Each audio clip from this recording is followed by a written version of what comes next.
어때 여러분? 한 주간 영적 스탠스 위주가 사셨죠? 우리가 내가 나를 관리해 주는 거예요. 누가 나를 관리해 주겠어요? 내가 나를 관리하고, 그리고 내가 나를 관리하면 하나님이 우리를 바라보며 기뻐하시면서 함께해 주십니다. 디딤발이 좁은 조로수록에 능률이 오르고 또 부상도 줄이고 또 성과가 좋을 것입니다. 디딤발, 그리고 디딤발에 내 하나님이 나의 디딤발이 되어주사 나의 인생을 인도해 갈 것이라고 말씀을 드렸습니다. 우리가 어려운 환경이나 상황, 가난을 정복하기 위해서 디뎌야 할 세 가지 디딤발이 있다고 지난주에 말씀을 드렸어요. 첫 번째가 무슨 디딤발이라 그랬죠? 순종의 스탠스를 잡고 살아가라. 그러면 하나님 우리의 새 길을 열어줄 거다. 안 가본 길을 가고 만나지 않은 일들을 하고 그럴 것이라고 말씀을 드렸어요. 또 사실 그러고, 지난주에 말씀을 설교를 하고 3부 예배를 드리고 올라오는데 어느 분이 목사님 딱 맞아요. 금년도 하나님이 새 길을 또 새로운 일을 하게 해주셔서 너무 감사하다고. 저도 새로운 공부를 하고 있어요. 2가지 새로운 공부를 하고 있는데 힘은 들지만 재미가 있어요. 사람이 나이가 먹으면서도 늙지 않고 치매 안 걸리려면 공부하는 거예요. 머리를 괴롭히는 거예요. 또 몸이 건강하려면 몸을 괴롭히는 거예요. 그래서 저는 요즘 힘이 조금 들지만 행복하답니다. 이전에 경험하지 못했던 새로운 길을 열어주십니다. 성결의 스탠스를 갖고 살아가라고 말씀을 드렸습니다. 우리가 하나님을 닮아갈 때 하나님의 모습은 거룩한 모습이니까 그럼 하나님 우리를 마음껏 사용해 주실 것입니다. 세 번째는 믿음의 스탠스를 붙잡고 살아가라고 말씀을 드렸습니다. 믿음은 곧 힘입니다. 추진력일 뿐만 아니라 그리고 목표를 향해 우리가 달려갈 수 있도록 능력을 공급해 주실 것입니다.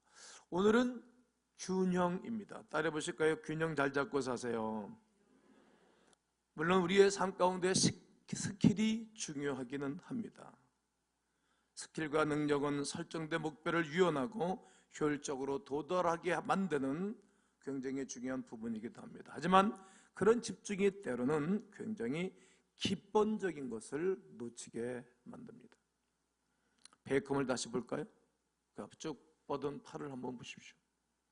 날개치듯 양 뻗은 팔은 굉장히 다이나믹한 자세를 취해서 공격을 하는 것입니다. 그리고 넘어지거나 무너지지를 않게 해줍니다. 여러분, 이스라엘 백성들이 지난주에 요단강을 건너갔잖아요. 요단강을 건너가는데 첫 번째 직면했던 과제가 여리고성이었어요. 여리고성이 무너져 또 함락을 했어요.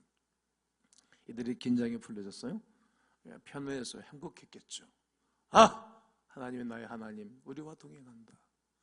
그리고 아주 조그만 성, 이 성이 부딪혔을 때 그들은 참패를 당했어요. 우리가 왜 참패를 당했는가? 스탠스, 자세, 균형을 잃어버리기 때문에 이 성에서 참패를 당했던 것입니다.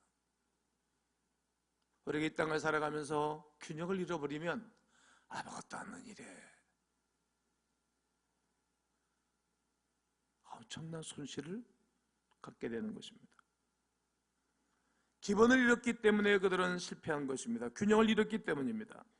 영적인 스탠스를 유지하기 위해서 여러 가지 스킬을 나누었습니다. 리더가 가지는 자세, 그리고 그에 순종하는 자세, 그리고 영적 가난을 취하기 위하여 순종과 성결과 믿음의 스탠스를 가져라고 지난주까지 말씀을 증거했습니다. 사랑하는 성도 여러분, 그러나 그러한 자세를 취하기 위해 먼저 우리가 가져야 할 기본 자세가 있습니다. 우리의 신앙에 있어서 균형이 얼마나 중요한지 모릅니다. 신명기 5장 32절 한번 보겠습니다. 그런즉 너희 하나님 여호와께서 너에게 명령하신 대로 너희는 삼가 행하여, 이 삼가 행하여 이 단어는 조심성 있게 신중하게 행동하라는 거예요. 신중해라. 어떻게? 좌로나 오로나 치우치지 말고, 이것이 규정입니다.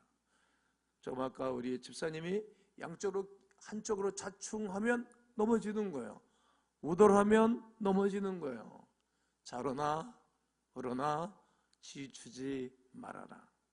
너희 하나님 여호와께서 너에게 명령하신 모든 도를 행하라. 하나님 우리에게 주신 메시지가 있어요.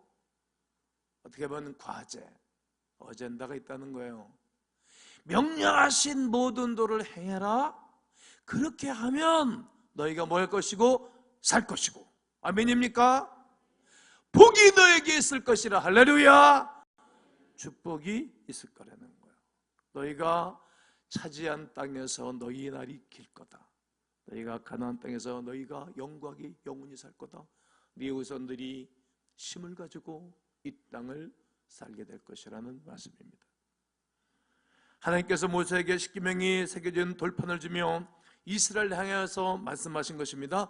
내가 너에게 준 명령과 규례와 법도를 지키되 자로나 우러나 치우치지 않고 지키면 내가 너에게 이러한 축복을 베풀어 줄 것이다.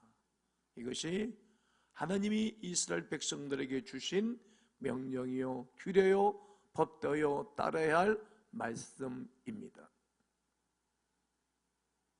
굉장히 기본적인 문제입니다. 하나님의 말씀에 순종하는 사람, 그렇게 되면 너희가 복을 받고 이 땅을 살 것이라는 약속입니다. 가나안을 정복하고 그곳에서 살 수 있을 것입니다. 하나님은 언약을 이행하기 위해서 그들에게 베풀 수 있는 모든 것을 베풀어 주신 것입니다. 하지만 문제는 이스라엘 백성들이 이 율법의 균형을 깨뜨리고 균형의 스탠스를 잃어버리고 잘못된 길을 걸어가는 거예요. 다윗의 조도로 따르지 아니하고 아방의 길을 따르는 거예요. 멋진 인생을 따라가는 것이 아니라 잘못된 길을 걸어가는 거예요. 율법을 균형 있게 순종하는 세대는 하나님이 그들에게 후황된 복을 주셨고, 율법을 어겼던 세대, 하나님을 저버렸던 세대는 이방인의 종이 되고 식민지를 만들어 버렸어요. 그것이 바로 인생의 채찍과 인생의 막대기로 다스렸던 것이 구약성경의 열왕기 상하 역대 지략에 기록되어져 있는 하나님의 말씀입니다. 자, 그러므로 예수님께서는 그런 바리새인들을 향해서 어떻게 하셨습니까? 비판하신 것입니다. 바리새인이란 어떤 사람입니까? 분리된 자, 거룩한 자, 이런 뜻이오시다. 거룩한 자로 살면 아름다운데 이 사람과 이 사람을 분리시키는 일을 냈어요. 이방인과 유대인을 분리시켰어요. 좋은 사람과 안 좋은 사람을 분리시켜서 너희는 나하고 질적으로 달라. 우리는 기도하는 스타일도 다르고 기도가 뿐만 아니라 인간을 대하는 데서도 틀려. 이방인들은 우습게 여기고 짐승 취급했다는 거예요. 이것이 바로 분리시켰다, 이런 뜻입니다. 율법을 철저히 지키며 불결하고 부정한 것으로부터 성결함을 가져야 했던 것은 아름답다라고 생각합니다. 그들은 이스라엘 사회에 엄청난 영향력을 행사했던 사람들입니다. 죄송하지만 저는 우리 교회에 엄청난 영향력을 행사하고 있죠. 제 말 한마디에 식구들이 움직이니까 말이죠. 또 교회 장로님은 영향력을 행사하는 사람이에요. 권사님들이 영향력을 행사하는 사람입니다. 교구장이 영향력을 행사하는 사람이에요. 지역장, 순장, 조장, 교회학교 선생님들이 영향력을 행사하는 사람들입니다. 이처럼 바리새인들은 그 당시에 엄청난 영향력을 행사했던 사람들입니다. 하지만 바리새인들은 영적 스탠스가 무너지자 어떤 변화를 가져왔는가요? 율법이라는 규칙에만 집중하는 사람들이 됐습니다. 겉과 속이 다른 외식자, 위선자로 살아갔습니다. 형식적인 경건주의자가 되었습니다. 권위의식에 사로잡혔습니다. 균형을 지키지 못하고 균형이 깨졌습니다. 바리새인들은 식사에 관한 여러 가지 규칙을 세웠습니다. 안식일에는 이렇게 하라고 말했습니다. 세세한 문제에 고리타분하게 따지고 물었습니다. 율법 하나에 목숨을 걸었다고 해도 무방할 것입니다. 그래서 그들은 본질을 보지 못했습니다. 본질, 율법의 본질은 무엇인가? 율법에 얽매였습니다. 율법의 규례에 치며 살았습니다. 마태복음 22장에 보면 그들이 얼마나 균형을 잃었는지에 대해서 상세하게 기록하고 있습니다. 바리새인 중 한 사람이 예수님께 대여 나와서 계명이 무엇인지를 묻는 장면이 있습니다. 22장 35절로 40절에 기록하고 있는데 그 중에 한 율법사가 예수를 시험하여 묻되, 아니 예수님께서 배우러 가야지, 겸손하게 어디 가나 배우면 그 사람은 복이 있어요. 예수를 시험하여 물었어요. 물어봤다는 얘기예요. 선생님, 율법 중에 어느 계명이 가장 크지요? 예수님이 대답하셨습니다. 제일 큰 계명은 네 마음 다하고 목숨 다하고 힘을 다해서 주 하나님을 사랑하는 거다. 하나님을 사랑하는 거다. 이것이 첫째 되는 계명이다. 첫째 되는 계명은 하나님을 사랑하는 거예요. 두 번째는 이것이니 그와 같이 네 이웃을 네 자신같이 사랑하는 거다. 배고프면 밥 먹고 목마르면 물 마시고 추우면 옷 껴입고 온도 높이고 피곤하면 잠자고, 그리고 내가 좋은 거 갖고 싶은 거 갖고 내가 소유하고 싶은 욕구를 채우지 않지. 그처럼 네 이웃을 그렇게 사랑하는 거다. 이 두 계명이 온 율법과 선자의 강령이다. 강령은 꼭 해야 할 일이다. 예수께서 뭐라 하셨습니까? 야, 마음 다하고 목숨 다하고 뜻을 다해서 하나님 사랑해. 그리고 네 이웃을 네 몸과 같이 사랑하는 거다. 즉 10계명이 의미한 바가 무엇입니까? 1계명이 다른 신을 우상을 만들지 말아라. 그리고 거기에 절하지 말아라. 그리고 네 하나님의 이름을 망령되이 가볍게 대하지 말아라. 4계명인 안식일을 지켜라. 이것 하는 것이 네 가지 계명을 지키고 살아가는 것이 하나님 사랑하라는 거예요. 우리가 하나님 사랑하면 우상 만들지 않잖아요. 하나님 싫어하는 거 안 한다고. 거기 절하지 않잖아요. 네, 명절이 이제 다음 달이면 명절인데 명절에 우상에 절하지 않죠. 하나님 사랑은 그런 거 안 해요. 다니엘처럼 말이죠. 그리고 하나님의 이름을 귀하게 하죠. 하나님의 이름을 막 짓밟지 않죠. 그리고 거룩한 주의를 잘 지키죠. 이것이 하나님을 사랑하는 거예요. 1계명과 4계명이 하나님을 사랑하는 거예요.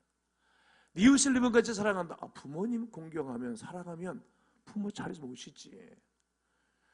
부모 잘못 모시는 거 바라보고 이웃 사람들한테 비난받을까 봐 부모 모시는 것은 우스꽝스러운 거죠. 위식이지. 위식 가식이라는 거죠. 이웃의 거짓 증거하거나 이웃의 법적인 아내가 아닌 법적인 남편이 아닌 다른 사람의 몸을 해하지 않죠. 간음하지 않죠. 7계명이 간음이잖아. 내 아내를 소중히 여기겠죠. 내 아내 두 눈에 눈물을 흘리게 하면 내 두 눈에서 피눈물이 나게 할 거 아니겠어요? 이웃에 대해서 거짓말하지 않아요. 이웃에 대해서 탐나지 않아요. 사랑하면 그러게 하겠어요? 사랑하면 더 줘야 되겠지. 베풀지 않겠습니까? 율법 주신 이유는 여기에 담겨져 있어요. 예수님은 본질을 깨뜨리고 있었던 것입니다. 본질을 잃어버리면 균형을 잊어버려요. 스탠스를 잊어버리는 거예요. 나무 한 그루를 보는 것이 아니라 나무와 숲을 전체를 바라볼 수 있는 눈이 예수님에게 있었고 오늘 우리들에게 있어야 됩니다. 하지만 바리새인들은 그것을 보지 못했습니다. 그들의 삶의 균형은 무너질 대로 무너졌고 깨질 대로 깨졌습니다. 말씀을 깊이 하는 지식을 통해 율법을 지키는 데만 급급했지 율법으로 하여금 하나님께 가까이 나가는 것에 대해서는 관심이 없었습니다. 지식이라는 스킬에 집중한 나머지 살아가는 가장 기본적인 논리, 기본적인 스탠스를 놓치고 말았습니다. 말씀을 주신 하나님께서 균형을 갖고 지키라고 말씀하셨지만 그들은 균형을 잊어버리고 말았습니다. 본문을 통해 바울이 말하고 싶은 것이 어떤 것입니까? 오늘 6절에서 이제는 우리가 얽매였던 것에 대하여 죽었다. 바울은 바리새인 중에 바리새인이었잖아요. 야, 내가 율법을 지키라고 가르쳤던 선생님과 함께 성경을 외우고 안식일을 멀리 가지도 않고 손도 흔들지 않고 음식도 굶었다 준비 안 됐으면 얽매인 거라는 거예요. 이제는 율법에서 벗어났다. 예수께서 나를 자유케 했다는 거예요. 사단꾼의 얽매에서 벗어난 새처럼 나는 기쁘다는 거예요. 우리가 영의 새로운, 내 영의 새로운 것으로 섬길 것이고 율법의 조문을 복으로 하지 할 거라. 그러니 우리가 무슨 말 하리요? 율법이 죄냐? 그럴 수 없다.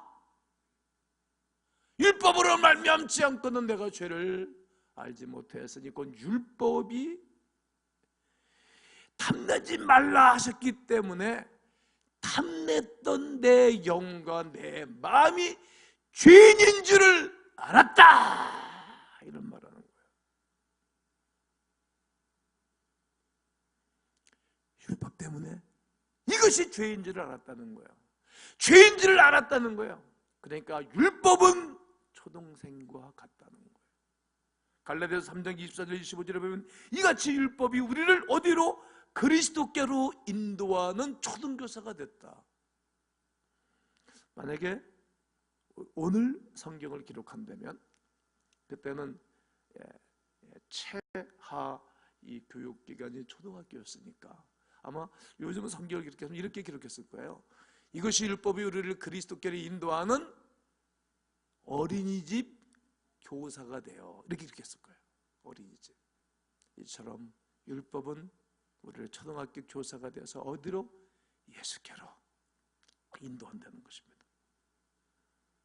이것이 기본이자 근본입니다. 이것이 균형입니다. 율법은 예수께로 우리를 이끌어간다는 거예요. 왜?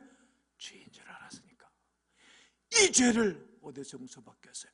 이 죄를 어디서 사함받겠어요? 이 죄를 불 가지고 나를 용서받을 수 있는 길이 없는 거예요.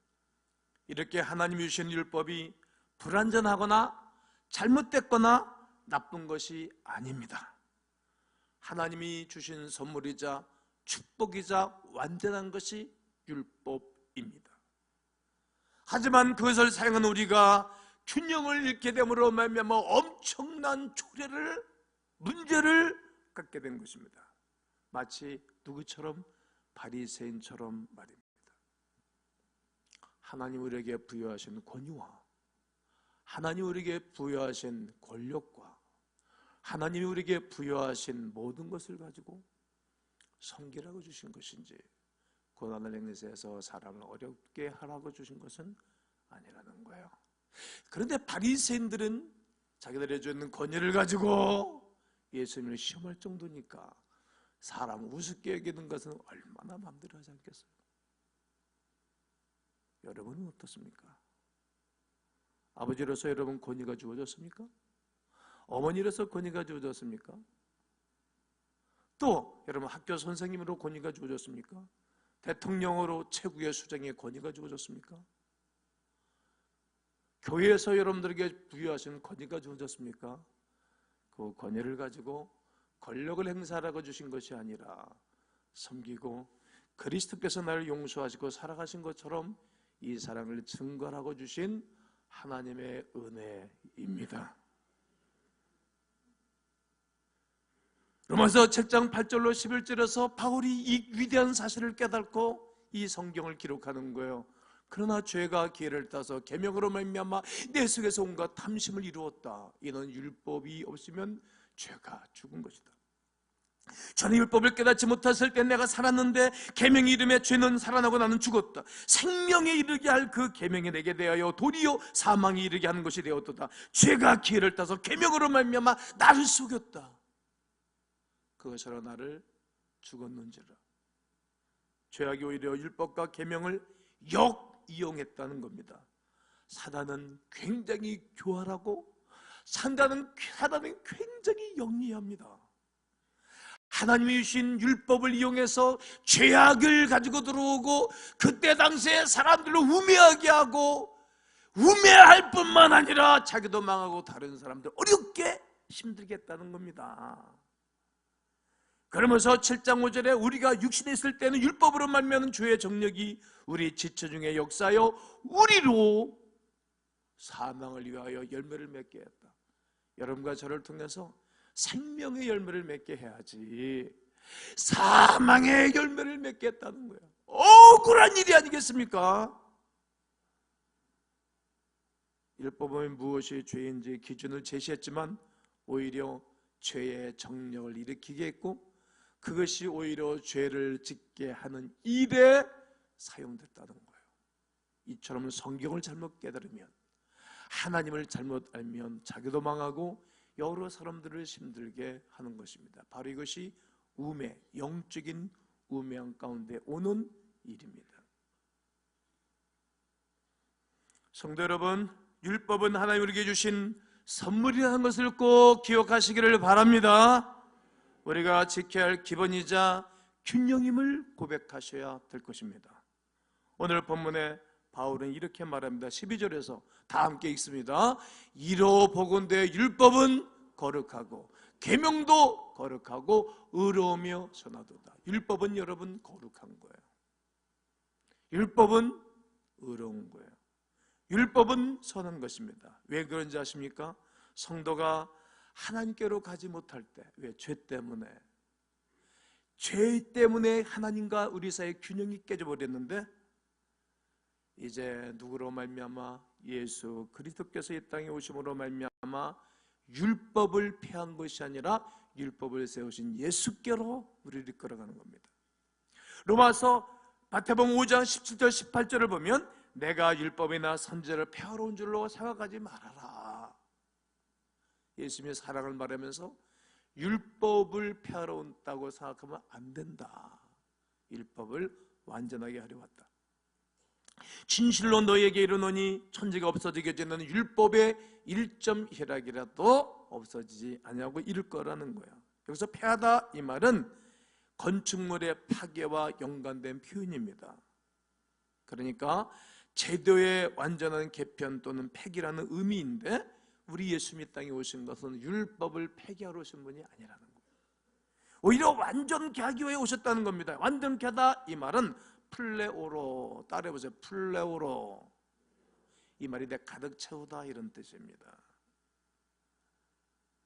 즉 예수 그리스도께서 그의 공로로 말미암아 모든 사람들을 가득 채우다 이런 뜻입니다. 즉 우리를 율법에서 그리스도에게로 나아가는 거야. 도대체 우리는 율법을 지킬 수가 없어요. 예수님 율법을 다 지키셨어요. 그래서 우리가 누구에게로? 힘 있는 사람, 똑똑한 교수한테 공부하러 가듯이 의사가 레지던트 다 지나가서 좋은 의사 전문의 되기 위해서 좋은 교수한테 가서 공부하고 배우는 거잖아요. 인생의 최고의 좋은 의사는 누구예요? 예수 그리스도예요. 육신도 영혼도 삶도 치료해주는 분이 예수 그리스도에게 우리를 가는 거예요. 어디서 가? 바울이 이런 고백을 하는 거예요. 오라 나는 곤고한 사람. 공고하다는 거야. 뭐 때문에? 길이 없다는 거예요. 용서받을 길이. 율법 10계명을 들이대니까 내가 엉망진창이야. 그래서 예수께로 우리를 이끌어가는 것입니다. 무엇을요? 새 계명으로 주신 사랑으로 말합니다. 여러분, 예수 그리스도로 말미암아 우리는 율법에 얽매이지 않습니다. 아멘. 크게 하시려면 율법에 얽매이지 않습니다. 이것이 균형이라는 거예요. 여러분, 제가 마지막으로 한번 잘못 뛰면 넘어진다. 손을 쫙 벌리면 균형이 잡혀가지고 넘어지질 않아요. 나 일부에도 타봤더니 잘 타더라고. 손 내면 흔들린다고. 여러분 외주 타는 사람들 보면 양팔 벌리다든지 장대를 딱 들어요. 인생을 위하여